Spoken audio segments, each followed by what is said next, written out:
നമസ്കാരം. തമിഴ്നാട് മുഖ്യമന്ത്രി വിജയ് ഇന്ന് വിശ്വാസ വോട്ട് നേടുകയാണ്. വിജയ്ക്ക് വിശ്വാസ വോട്ട് കിട്ടുമോ എന്ന കാര്യത്തിൽ ആർക്കും തർക്കമില്ല. 120 പേരുടെ പിന്തുണ ഉറപ്പാക്കിയതിനു ശേഷമാണ് ഗവർണർ വിജയിയെ സത്യപ്രതിജ്ഞയ്ക്ക് ക്ഷണിച്ചത്. അതിനുശേഷമാണ് AIADMKയിൽ പിളർപ്പുണ്ടായത്. 32 പേരുടെ പിന്തുണ ഉണ്ടായേക്കുമെന്ന് കണക്കാക്കുന്നു. എന്നുവെച്ചാൽ വിജയിയുടെ പിന്തുണ 150 പോലും കടന്നേക്കാം. വിജയിച്ചതിനു ശേഷം വിജയ് നടത്തിയ മാസ് നീക്കങ്ങളുടെ ഭാഗമാണ് AIADMK പിളരുന്നതും വിജയ് വലിയ ഭൂരിപക്ഷത്തിലേക്ക് മാറുന്നതും. വിജയ് മന്ത്രിസഭയിൽ AIADMKയുടെ മന്ത്രിമാരും ഉണ്ടായേക്കുമെന്നാണ് സൂചന. തീർച്ചയായും കോൺഗ്രസിൻ്റെയും CPMൻ്റെയും ലീഗിൻ്റെയും CPIയുടെയും ഒക്കെ മോഹങ്ങൾ വെറുതെയാവും. കോൺഗ്രസിന് വാക്കുകൊടുത്തിരുന്ന രണ്ടാം മന്ത്രിയെ കിട്ടുമോ എന്ന് പോലും കണ്ടറിയേണ്ടതുണ്ട്. സത്യപ്രതിജ്ഞ ചെയ്ത് ചുമതലയേറ്റ വിജയ് വലിയ പ്രതീക്ഷയാണ് തമിഴകത്തിന് നൽകുന്നത്. തമിഴ് ജനത ആഗ്രഹിച്ച കാര്യങ്ങളൊക്കെ പ്രഖ്യാപിച്ചു തുടങ്ങി. ആദ്യ ദിനം സ്പീക്കറെ തെരഞ്ഞെടുക്കുന്നത് സുഗമമായി നടന്നു. JCD പ്രഭാകർ സ്പീക്കറായപ്പോൾ മുഖ്യമന്ത്രിയും പ്രതിപക്ഷ നേതാവ് ഉദയനിധി സ്റ്റാലിനും ഒരുമിച്ച് ഇരിപ്പിടത്തിലേക്ക് കൊണ്ടുപോയി. സ്പീക്കറുടെ ഇരിപ്പിടത്തിലേക്ക് പ്രഭാകരെ പ്രതിപക്ഷ നേതാവ് മുഖ്യമന്ത്രിയും ചേർന്ന് ആനയിച്ചതിന് ശേഷം ആശംസാ പ്രസംഗം നടത്തിയ വിജയ് വാസ്തവത്തിൽ നിയമസഭയിലെ കന്നി പ്രസംഗം നടത്തുകയായിരുന്നു. നോക്കി വായിക്കുകയായിരുന്നു വിജയ്. കാരണം ഇത് സിനിമയല്ല, ഇത് ജീവിതമാണ്.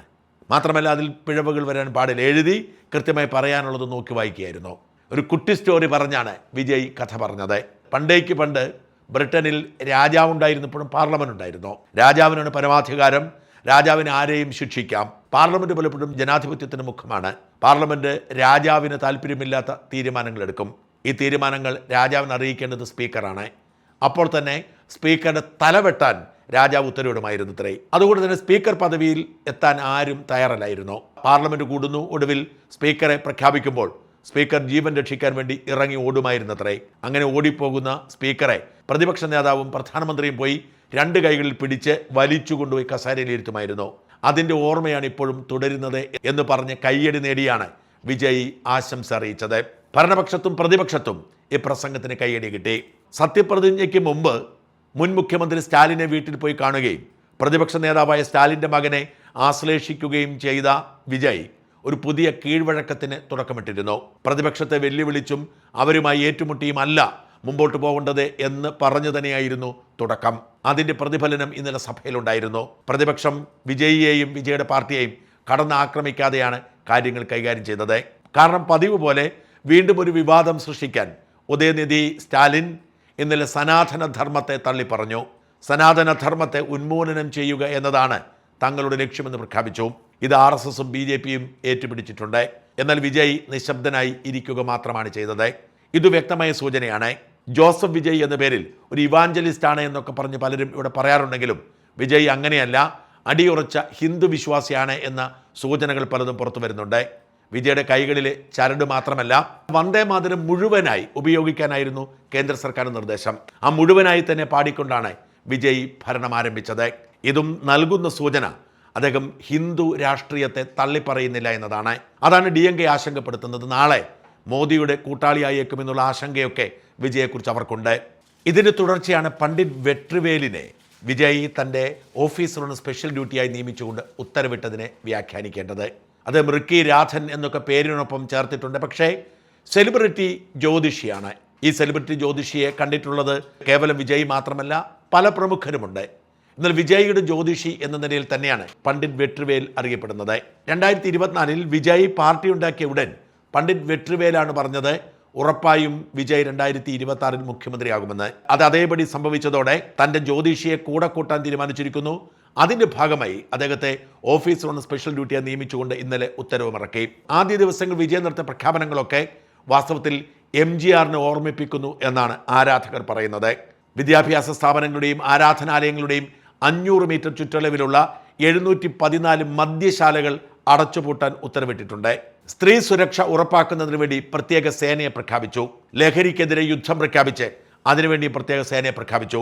ഇത്തരത്തിൽ കൃത്യമായി ജനഹൃദയം അറിഞ്ഞുകൊണ്ട്, പ്രത്യേകിച്ച് സ്ത്രീകളുടെ മനസ്സറിഞ്ഞുകൊണ്ടുള്ള പ്രഖ്യാപനങ്ങൾ നടത്തുമ്പോൾ പലരും പറയുന്നത് ഇതുവരെ കണ്ടതൊക്കെ MGRൻ്റെ തനി ആവർത്തനമാണ്. MGRനെ പോലെ തന്നെ ഇനി തമിഴകം തുടർച്ചയായി വാഴാൻ പോകുന്നത് വിജയ് ആയിരിക്കുമെന്നാണ്. വിജയും MGRും തമ്മിൽ സമാനതകളേറെയുണ്ട്. 1967 തമിഴ്നാട് തെരഞ്ഞെടുപ്പ് നടക്കുമ്പോൾ അന്ന് ജനനായകനായ MGRനെ വെടിയേൽക്കുകയാണ്. കഴുത്തിൽ വെടിയേറ്റ് ചോരയൊലിച്ച MGRന്റെ ചിത്രങ്ങളായിരുന്നു ആ തെരഞ്ഞെടുപ്പിനെ അന്ന് മുമ്പോട്ട് നയിച്ചത്. അണ്ണാദുരൈയുടെ നേതൃത്വത്തിൽ വലിയ ഭൂരിപക്ഷം കിട്ടുന്നു. അണ്ണാദുരൈയുടെ പിൻഗാമിയായി കരുണാനിധിയെ ശക്തമായി പിന്താങ്ങിയത് MGR ആയിരുന്നു. പക്ഷെ പിന്നീട് ഇവർ തമ്മിൽ അഭിപ്രായ ഭിന്നത രൂക്ഷമാകുന്നു. 72-ൽ കരുണാനിധിയോട് ഭിന്നിച്ച് MGR പുതിയ പാർട്ടി ഉണ്ടാക്കി പുറത്തേക്ക് പോവുകയാണ്. എന്നാൽ കരുണാനിധി എഴുതി MGRനെ താരമാക്കിയ ഉടൽ മണ്ണുക്ക് ഉയർ തമിഴുക്ക് എന്ന മുദ്രാവാക്യമായിരുന്നു MGRന്റെ രാഷ്ട്രീയ മുദ്രാവാക്യമായി മാറിയത്. എൻ്റെ ഉടൽ ഭൂമിക്ക്, എൻ്റെ ജീവൻ തമിഴിനെ എന്ന ആ മുദ്രാവാക്യം തമിഴർ ഏറ്റുപിടിച്ചു. പിന്നീട് അത്തരം സിനിമാ ഡയലോഗുകൾ തന്നെ ജീവിതത്തിലേക്ക് കൊണ്ടുവരികയും അത് കൃത്യമായി ജനഹൃദയങ്ങളിൽ അടിച്ചേൽപ്പിച്ച് ജനനായകനായി മാറുകയും ചെയ്തു MGR. ഞാൻ ആണയിട്ടാൽ അത് നടന്നു വിടാൽ എന്ന ആ ഡയലോഗ് തമിഴ് മക്കൾ ഏറ്റെടുത്തു. MGR ഒന്ന് പറഞ്ഞാൽ അത് നടക്കും എന്ന് തന്നെ ജനങ്ങൾ വിശ്വസിച്ചു. സമാനമായാണ് വിജയ് രാഷ്ട്രീയത്തെ സമീപിച്ചത്. വിജയുടെ സിനിമകളിലൊക്കെ കൃത്യമായ രാഷ്ട്രീയം പറച്ചിലുണ്ടായിരുന്നു. വിജയ് എന്ന സിനിമാക്കാരൻ തമിഴ്നാട് ഭരിച്ചാൽ തങ്ങൾ രക്ഷപ്പെടുമെന്ന് പാവപ്പെട്ടവർ വിജയിക്കുന്ന തരത്തിലേക്ക് ഈ സിനിമ കൊണ്ടെത്തിച്ചു. അതിന് പീക്കിലായിരുന്നു ജനനായകനോട് കിരീടധാരണത്തിന് ശ്രമിച്ചതും എന്നാൽ ജനനായകൻ റിലീസ് മുടങ്ങിപ്പോയതും. ആ മുടക്കം പോലും വിജയ്ക്ക് മുതലെടുക്കാൻ കഴിഞ്ഞു. അന്ധഭയം ഇരിക്കട്ടും, ഐ ആം വെയിറ്റിംഗ് തുടങ്ങിയ വിജയ് സിനിമകളിലെ ഡയലോഗ് തന്നെയാണ് ഇപ്പോൾ രാഷ്ട്രീയത്തിൽ MGRന്റെ ഡയലോഗ് പോലെ തന്നെ വിജയുടെ രക്ഷയ്ക്കെത്തുന്നത്. വിജയ് തമിഴ് മക്കളെ അഭിസംബോധന ചെയ്യുമ്പോഴൊക്കെ തമിഴ് മക്കൾക്ക് ഉണ്ടാകുന്ന വികാരം അത് MGR എൻ രക്തത്തിൻ്റെ രക്തമായ കൂടപ്പിറപ്പുകളെ, എൻ നെഞ്ചിൽ കുടിയിരിക്കുന്ന തമിഴ് മക്കളെ എന്ന അതേ ഡയലോഗായാണ്. അതെ, തമിഴ് മക്കൾ മനസ്സിലാക്കുന്നു MGR പുനർജന്മം നടത്തിയെന്ന്.